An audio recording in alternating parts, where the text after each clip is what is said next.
Welcome back to Season 3 of ASD Market Week's podcast, Let's Talk a Little Shop. With your host, me, Emily Lewis. We're going to tackle the hard subjects.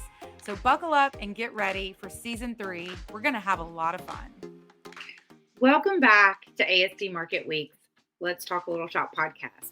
We are about to start part 2 of our podcast with Tiffany Hardin, who is the founder and owner of Guild Creative Group. If you missed part 1, don't skip that part. Go back because we had such a great time. We talked about everything from how her boldness at a young age really charted her path to what's the difference between balance and harmony and why those words matter.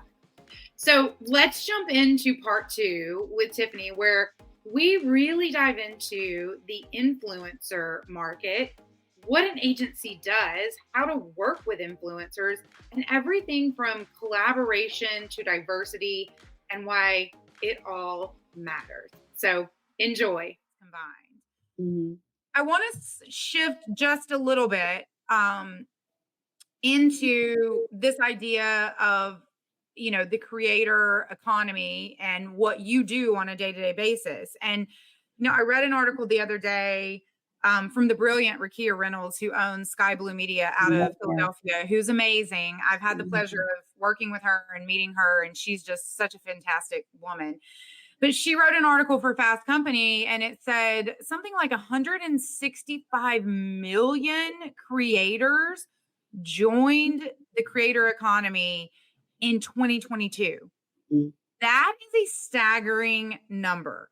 So this is something, influencers and creators are something that is not going anywhere. What's your advice for companies that are still scared to dive into the creator economy or work with influencers? Well, the short answer is you have to know what you want, know? And I think that the creator economy kind of blew up because of D2C businesses. It's like, here's a shampoo. Please go talk about my shampoo. Here's the affiliate link. Go off, and using micro and nano influencers to do that. And, tracking conversions through that point of sale. And that's why it blew up. But there is even more creators that are not interested in doing that kind of work and that kind of being used for sales in that way. They might be more interested in being, being used and worked with because of whatever authority they have in their special interest. And that might be a different type of activation, And so, I think when brands are thinking about working with influencers, they have to also think about what do they want out of this? Because influencer marketing is it's souped up word of mouth marketing, right? And so in that, influencer marketing is a top of funnel, activity. Yeah. And it's like getting real nerdy marketing, but it's no, I love it. This is definitely what I want to talk about for all the marketers out there. Let's go there. And if you're not careful, and especially when you're first starting, you want it to be top of funnel because you want to understand, do audiences respond to this work? And if they do, then you should have, if you're a sophisticated marketer, you probably also have an opportunity where when somebody uses, let's say somebody, you work with an influencer, they have a link, somebody follows that link, you should know as a marketer how many users have followed that link from that talent, Yeah. You should be able to capture information, if possible, from that activity. Yeah. The influencer did their job. They posted, they did the creative content, they did their job. They are not your sales and marketing rep. And I think that's good to hear, though. That's good to hear. I think a lot of marketers are like, oh, well, this person didn't do. It's like, no. You didn't pay them. They were paid to create a post about this product. And that's what they did. Got What it. ends up happening is directly connected to the team and Got how it. well your systems are in capturing that person, that email address, that whatever, because now that they're in the funnel, it's not Yep. up to the influencer to do anything. Yeah. It's up to your systems, your marketing team to be like, oh, now that they know about this, Yeah. now we have their email address. Now they can make a sale. Yeah. Again, influencer, they did their job bringing that person on in. You know, Got it. it's the marketer's job. It will always be the marketer's job to Yes. move them through the funnel. If Yeah. you're looking for a sale and a conversion can be a variety of things. Okay. But what I think, and this goes back to what I was saying about you have to know what you want. If you're most interested in also like just affinity and sentiment, Mhm. let's say you're working with an influencer that is just well known in the community that you're playing in. It's like we don't want him to sell anything. There is no Yeah. link to sell. You know, we just want that brand and that person to be affiliated with us because of the trust that his audience has. And Yeah. so if person X is in a Target ad that feels good to his audiences, and they're like, oh, let me go visit, Target and pick up that thing that he was holding. Yeah. Let me go. So you can really work with influencers in a variety of Mhm. ways and measure Yeah. success by what you want from their community. Yeah. Yeah. And Exactly. that is what's more to me like the most important thing. Yeah. Now, the influx of creators and talent to the space is because everybody is talent. Everybody wants their brand out there. Everybody wants, to say like, oh, this is why I'm hot. Like Yeah. work Yeah. with me. I want brand deals. I want to get paid. I want, there's a lot of that out there. The Yeah. business is like I want to say it's like 2025, 2027, a $500 billion business. Wow. People are getting Wow. paid, Yeah. Yeah. and here's the gag. Not all of the quality of creator, that this is when you start to like take things off. The quality of creator matters, only 4% of influencers get paid over $100,000 a year. Only 4%. Okay. 12% get paid somewhere between 25 and 50 grand, Okay. and it goes from there. Most creators are part-time Mhm. and they are spending at least 20 to 30 hours on this, and they spend like $200 to $500 on creator tools, Mm. and Okay. when you think of the industry, there's tech tools that are all in support of advertisers, right? So you Mhm. have the influentials, the Juliuses, all these companies that have databases of influencers that you can use. I call them Mhm. warehouse influencers because it's just like, Okay. at scale. It's like when a Yeah. company is like, we want to activate 200 influencers. It's like, how much money you got? Yeah. Because at that point, it's like, And why? And and why would you ever want to activate 200 influencers? Why? and it's interesting because it's like there are brands that do, and Yeah. I ask that question too because I go deep. It's like if we're gonna Yeah.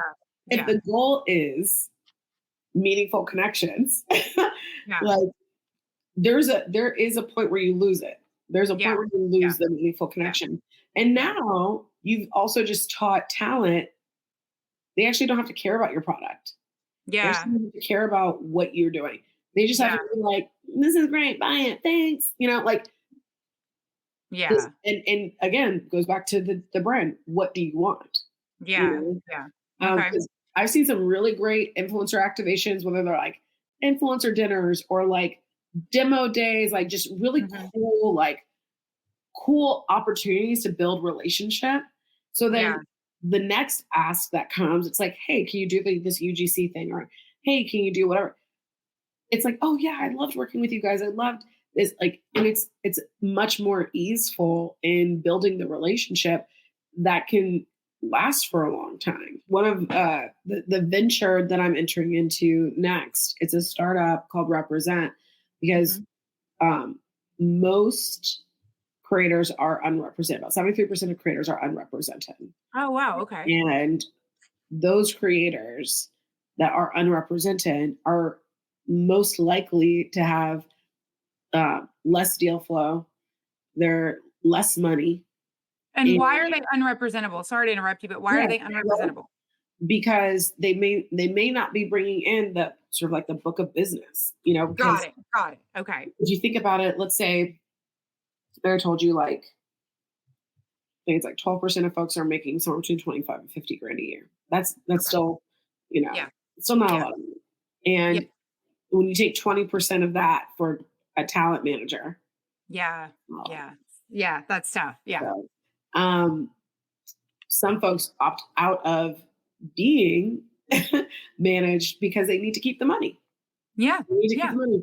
And that also puts them in a position where they might be more open to some predatory behavior with some companies, They are also in a position where, they may not be able to get in front of different organizations because it's cold, versus someone who has a relationship with that brand or whoever and say, like, oh, you know what, we should totally work with so-and-so and da da da da. It's like, okay, sure.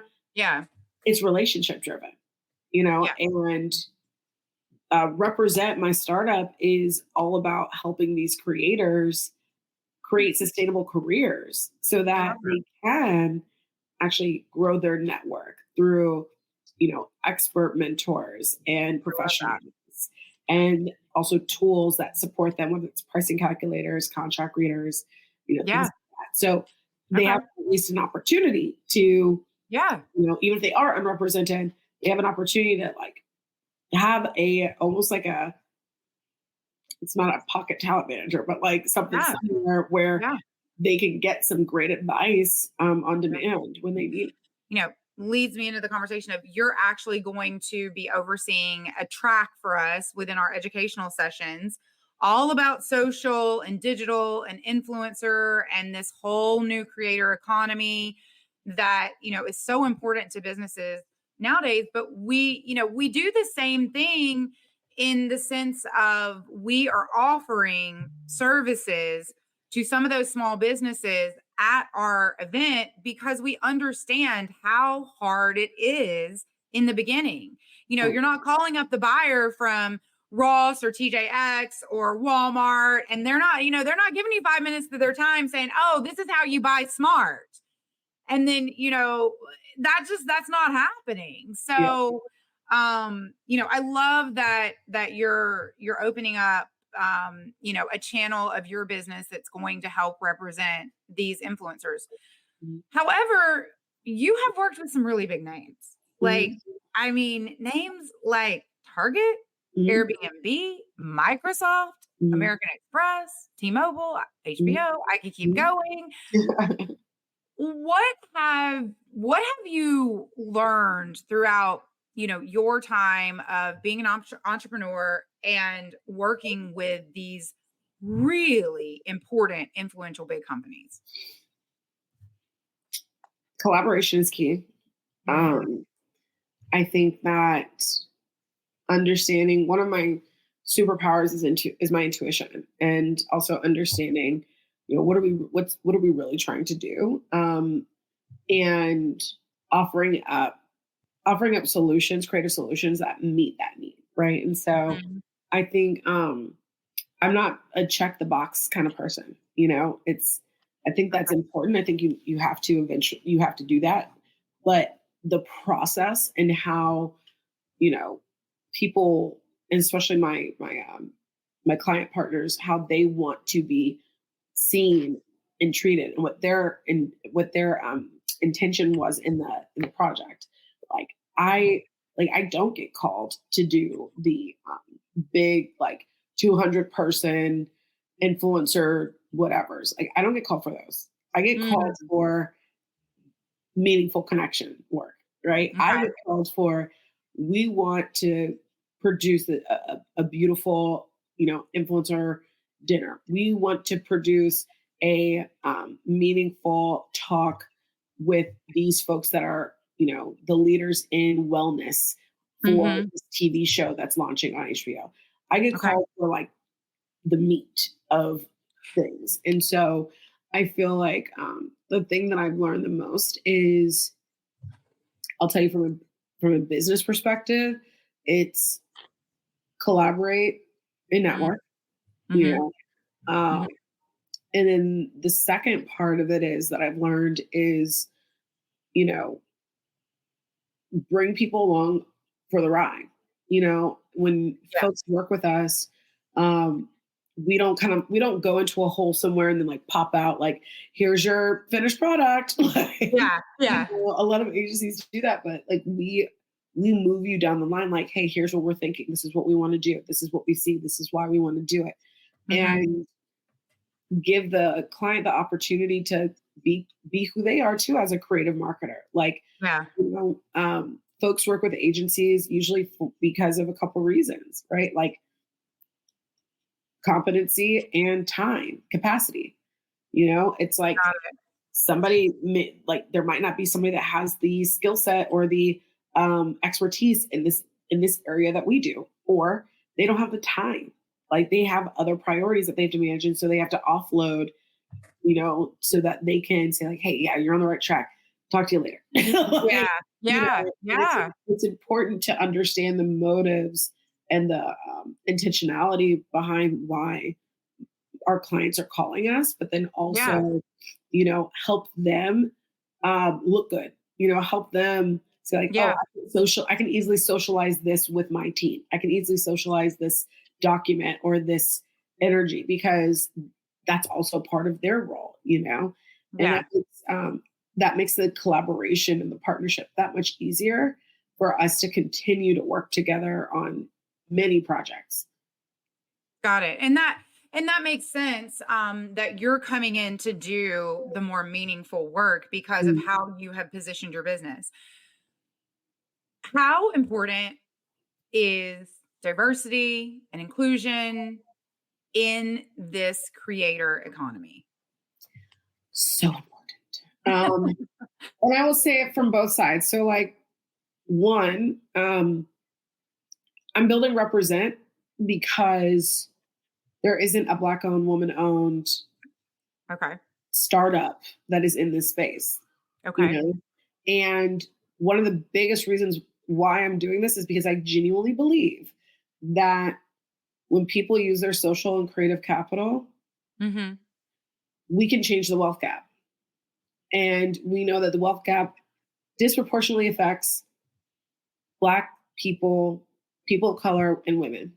Yes. And it's my belief that if we're able to use our social and creative capital, we can actually do more in our communities, and we can spread that wealth around. Yes. And that's the reason why.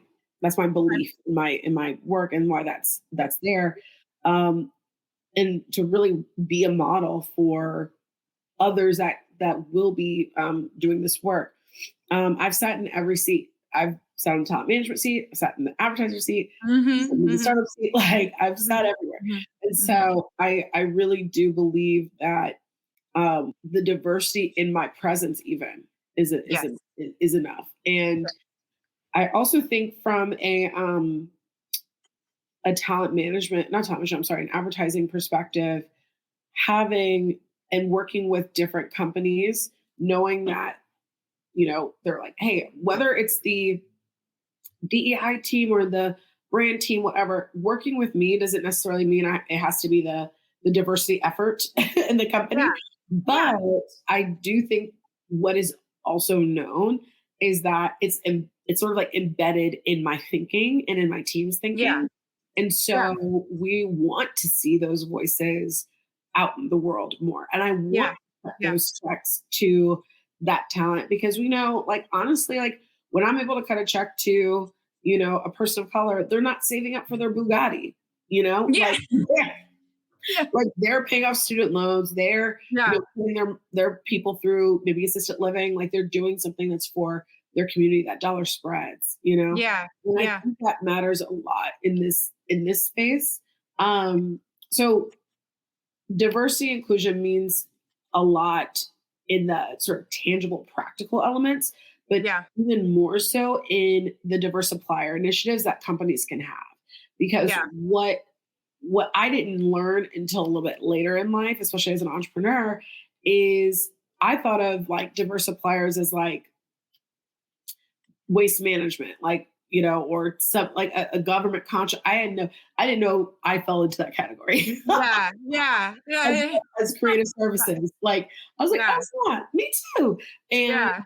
what has been so beautiful about that has been, the fact that I've been able to really own that space as a creative service and Mhm. say, hey, look, like brand XYZ, this is not only is this a great thing for your company in terms of like whatever um, numbers or whatever quotas or whatever you're trying to hit, Yeah. but also you're investing in a small business. You're investing in a sort of a black owned, woman owned business, and you're investing in the creator economy. Like, Yes. and if there are companies that, haven't done that yet, it's like, oh shoot, like we're doing it, boom, boom, boom, boom, boom, Yeah. And I Yeah. think that's sort of the exciting thing about, working with someone like me. And I'll say this other thing, because of my background in the music business, because of my background in advertising, you know, I'm looking at creators who are also influential in real life. Yeah. Like, Yeah. who are we? Like, can they go outside? And so it's like, oh, that's so and so. Like, Yeah. I love this person. They have a great X, Y, and Z. Like, they're doing Yeah. something in culture that matters. Yeah. Yeah. And, when the budgets are right, it's like, let's play with those folks. Like, let's get them involved, and Absolutely. I think brands really appreciate that they can get both the execution aspect of, working in influencer marketing, and they can get the creative strategic aspect, Mhm. which you don't always get to have with an influencer marketing agency, Yeah.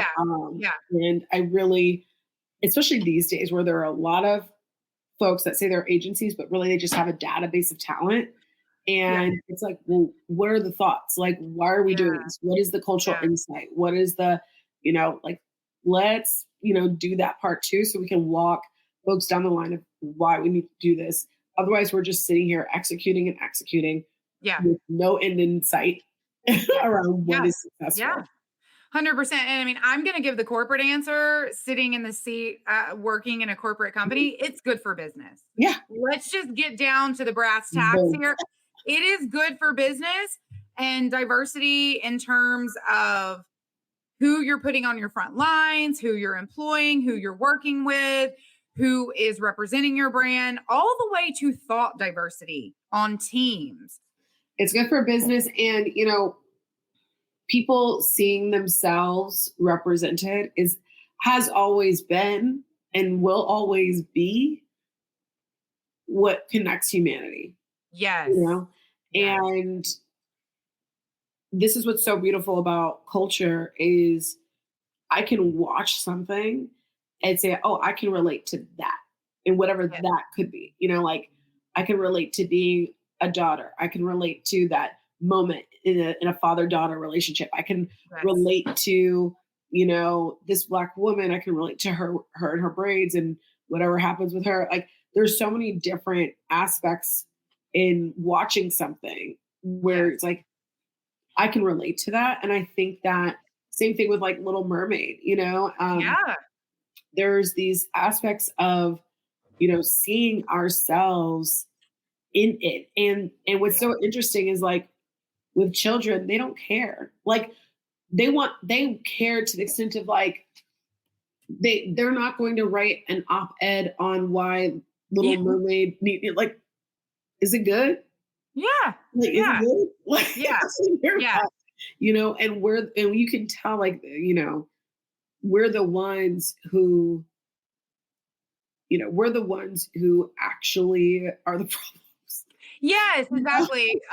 Yes, as adults, we've been conditioned No in so condition. many ways, with so many different opinions that we don't even know we have until we're challenged or we're put in a situation, as it relates to race and culture and wealth and Everything. social class and gender. But yeah, we are the problems. We're the problems because the kids, they're just like, man, that was a great movie. And then my kids are like, oh, now I'm going to dress up as a superhero because I look like him, Yes. And that joy with children, it feels like it, and that's why I love when people talk about their inner child. It's like, yes, that's what it's about. Like this rev me up, like, yeah, I'm a superhero. Yeah, I'm a, and it fills us up with art, with joy as adults, because you remember what it's like to have an imagination. You remember what it's like to feel seen and to be like, yeah, mom, I'm gonna, and you're like, yeah, do it. There's this energy that only children can kind of like do and bring out of us that makes it feel like I'm like grateful, Yes. grateful. Yes. And we feel grateful for them, like to have these experiences where their joy is, you can see it on their little faces, it's so sweet, They are honestly, being a mom and absolutely the hardest job, but they are the most fun because I'm telling you, I feel like as an adult, we need an excuse to act like kids. Yeah. Now as a mom, I'm like, I got 2 excuses.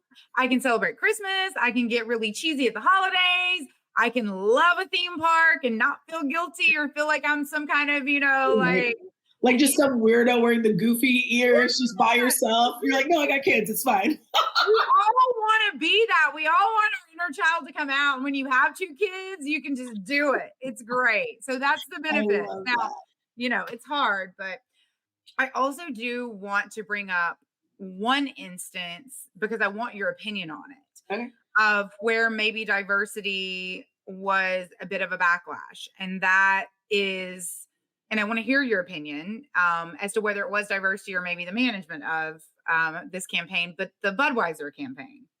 So what do you think their biggest misstep was? And how can companies learn from that? I guess I feel so many things. I'm like, I feel like all the thoughts came right into the front of my mind. I'm like, there's a few things that I feel. One, I think, because it's said and done, it wasn't handled well. Yeah. I think that everything, to your point earlier, like everything comes back to culture and data. Mm-hmm. And they put that person in harm's way. Yes. Okay. That is what makes me angry. Okay. Because good point. There's already so much harm that comes to that community, and that didn't need to happen there. It was unnecessary, Yeah. And I think that while this is why people say, folks with good intentions, like the road to hell is paved with good intentions, because yes, good intentions all the way through, but you have to know your people, you have to know your audience, you have to know your culture, and that culture, fortunately, unfortunately, whatever, overwhelmingly represents a group of folks that may not be ready for for that culture to show up. Now, listen, does that mean that there aren't, LGBTQ queer folks that drink Budweiser? Yeah. Or Bud Light? Sure, there are. Yeah. It's the most basic thing that you can get on tap. Yeah, exactly. It's everywhere. It's everywhere. That's like, matter if you're in a red state or a blue state. It's out there. Like, yeah. The light's fine. It's like, it's all y'all got? Okay, got it. Yeah. But when you, especially because that person is a star, it's not this local, whatever. This person is a star. And so I think the misstep was not looking at I can't imagine that they looked at the data set. They looked at, who people, I can't imagine that they did social listening, looked at the data set and said, you know what? Delete. Yeah. I can't imagine that. So the misstep was moving forward with this person, creating also the other misstep was there's way too many people who had to have been about it. This would have been fine if this accident didn't happen. Like, Yeah. so a lot of people in the team said yes. Yeah. This isn't just like pop up. This is like there was a whole like it was a whole thing. Yeah. Yeah. So I think that all of those folks, while I don't think they deserve to be fired, I Yeah. do think that this would have been an incredible cultural lesson and Yeah. an opportunity for the brand to, sort of stay in front of what was Yeah. happening and protect their talent. They chose Yeah. not to. Yeah. Yeah. And True. that is probably one of the most unfortunate things because we know what happens to people in the trans community culture and they are murdered often. Yeah. Yeah. And I think Yeah. Bud Light as a brand did that community a disservice at that time. Yeah. I had two thoughts. One is like if the brand team really had gone through the process of doing the research and not just using their own star power, Yeah. then they would have maybe understood that that might not have been the best talent for that Yeah. particular brand based Yeah. on, whatever social listening, cultural listening, all that stuff that they could have done. Yeah. And my final thought was that what's unfortunate about that is that not only were people fired, but the brand wasn't protecting the talent that it signed. Yeah. And from a diversity perspective, that really kind of shakes us a bit because they completely went the other way. Yeah. And in a culture where trans peoples are often murdered, having a brand that signed you to, promote this, this product, it truly, it's disheartening. There is culture in human behavior, like human behavior and culture and identity go together. They're like this, Yeah. that Yeah. person that's like, I only do Apple products. That is not just their consumption. That is a application of who they think they are, Yes. and what Yes. they're signaling to the world. And so I would even say, like, because there's always gonna be mistakes in marketing, but also Yeah. I think there's negligence, like you said, like just Yeah. negligence. Yeah. Yeah. Yeah. There's a difference in taking risk for reactions and taking calculated risk to move the conversation in a positive way, or maybe a way that you feel your future audience might be moving that Yeah. still respects your current audience. Yeah. Again, Yeah. it's baby steps. Yeah. And I, look, I do applaud internally that the team at Budweiser felt strongly about the trans community, but they also needed to look at the data and look at the numbers and figure out where their demographic stood on that. And if Yeah. that was something that is a very strong stance internally for that team, figure out a long-term plan to slowly have that conversation, not an overnight 360. Exactly. Yeah. So that shook everybody. yeah, it Nobody did on won. both sides. And Yeah. it wasn't a positive moment, I don't think, for marketing. I don't think it was a positive moment for the influencer world. And it really wasn't a positive moment for Budweiser or Dylan Mulvaney, who was the trans talent. All right. Well, like I said, I could talk to you all day long, but I do want to ask a few really quick kind of lightning round questions in the end. But wrapping this conversation up, what is it that you hope to accomplish with Guild Creative? If you could leave a mark, 10, 15 years from now, what would that mark be? I think ultimately my mark is to prove that if honestly it's like if you believe it, you dream it, you can make it happen. But ultimately that creators can have sustainable careers. I love That's the that. biggest thing. I love that. If someone wants to become a creator, what is the first thing that they should do? Have a point of view. I love that. I love that. And then on the flip side of that, with companies, if companies are wanting to work with creatives, what's the first thing that they should do? Have a point of view. Have a point of view. I had a feeling that was going to be the answer. Have a point of view. Yeah.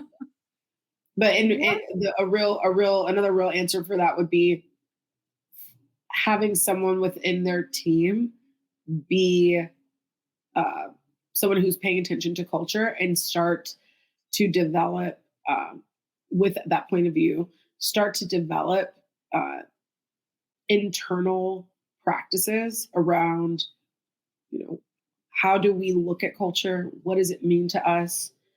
Having an internal sort of practice around getting involved so that people internally are believing, it's important for us to step into this space so that there's actually, it takes root, versus a stunt or something that happens every once in a while. If there's one person that you admire and you could spend 30 minutes with, who would it be? I'm gonna be really mushy right now, but it'd be my mom. Aww. Yeah, I lost her in 2020, and if I got 30 more minutes with her, I would just sit there and just hug on her, love on her. Aww. Don't even have to say nothing. No, don't even have to give updates. Just be like, just snuggle with me. That's amazing. For all those listening, call your mom. You love her. If you still have her in your life, you're very lucky. Yes. All right. Well, the last question, I'm even hesitant to ask this because I feel like you were so bold and so ahead of your time. But what piece of advice would you tell your 18-year-old self today? Oh, girl. I would start it that way. Oh, girl. I would tell my 18-year-old self, honestly, don't be afraid of help. Okay. It took me a long time to let people in. And I mean, like, growing a business, operations, finance, like, it took a long time for me to accept that people aren't trying to hurt me by, helping me operate. They're not trying to say, oh, you're doing that wrong. It's understanding that you are creative and you are a creative professional and you are going to need support and help. So get interested in bringing those types of people along for the ride with you. And you'll get where you're going faster. I tell my 18-year-old self, all that ambition, all that drive, keep that hunger. Also, allow yourself to get smart, allow yourself to open up and let people help you. I love that. Tiffany, thank you so much for the time today. This has just been such an amazing conversation. Yeah. And I really appreciate all that you're doing in the world. And look, I look forward to seeing what we do together for the March show for ASD. So you guys, you can't miss it. You have to be at ASD to see Tiffany's track, to see our influencer campaigns that we're working on. It's exciting. It's new territory for ASD. And I am so excited that you are steering us into this new era. I appreciate it. I'm so stoked. This conversation was awesome. And it delved into all the parts that matter. And I would tell you, like, I'm excited for the track. I'm excited for Vegas. And entering into this space with you guys is really, really exciting for my team too. So thank you so much for having me. Well, thank you so much. And for everybody that's listening, if there's a takeaway, be courageous, be bold, but be humble enough to ask for help and accept it. Yes. Ask for it and accept it. So, Tiffany, thank you so much. To everybody out there, we'll see you on the next episode. Be sure to subscribe to ASD Market Week's Let's Talk a Little Shop, a podcast that can be found on iTunes, Google Play, Amazon, or Spotify. See you there.